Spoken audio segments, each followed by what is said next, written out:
imagine, elle est bien apparue aux États-Unis il y a environ 200 ans. Mais selon beaucoup d'historiens, cette fête est liée à un exode, l'exode des Irlandais qui subissent une grande famine entre 1845 et 1851.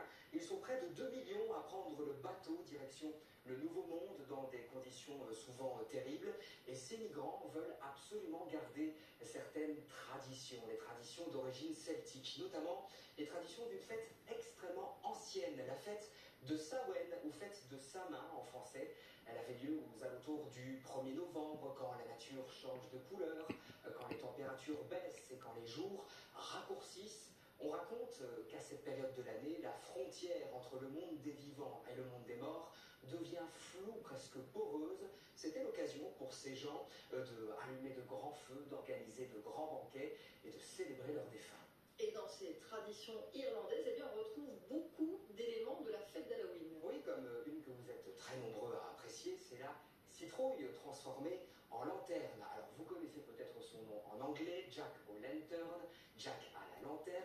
Qui est ce fameux Jack? Eh bien, depuis des siècles, dans les traditions celtiques et dans les légendes, Jack, c'est un méchant homme, un ivrogne, un cordonnier ou un maréchal ferrant selon les versions. Et ce Jack a fait un pacte avec le diable pour éviter l'enfer.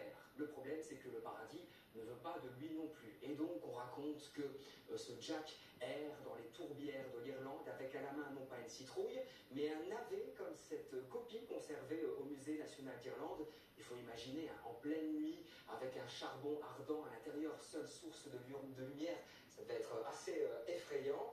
Et puis c'est aux États-Unis, quand la fête est arrivée là-bas, que le navet a été remplacé par la citrouille, bien plus facile à découper. À l'origine, on la pendait à la fenêtre du voisin pour lui faire une frayeur le lendemain matin. Voilà donc cette tradition, mais qu'en est-il des déguisements, Nicolas? Pourquoi se déguiser à la fête d'Halloween? Eh bien, revenons à notre fête de Samhain en Irlande et à ce rapprochement entre les deux mondes. On ne sait pas ce qu'il y a dans le monde des morts. On s'imagine des créatures surnaturelles, des esprits qui viendraient nous faire des farces. Et donc, que font les vivants? Eh bien, ils se déguisent pour passer incognito, pour se fondre dans le décor et pour tromper eux-mêmes les esprits. Ils utilisaient, par exemple, ces gens, des peaux d'animaux, comme cette peau de porc transformée en masque. Imaginez porter, ça devait être assez effrayant. Et enfin, pour terminer, on dit souvent que Halloween est une fête importée, que ce soit des États-Unis ou de l'Irlande, mais les historiens trouvent de plus en plus de preuves que la fête de Samhain était fêtée un peu partout en Europe, notamment par les Celtes gaulois chez nous. Donc quelque part, on peut dire que Halloween, c'est une fête qui vient aussi de chez nous. Merci beaucoup, Nicolas, pour toutes ces explications passionnantes. Et on va retrouver justement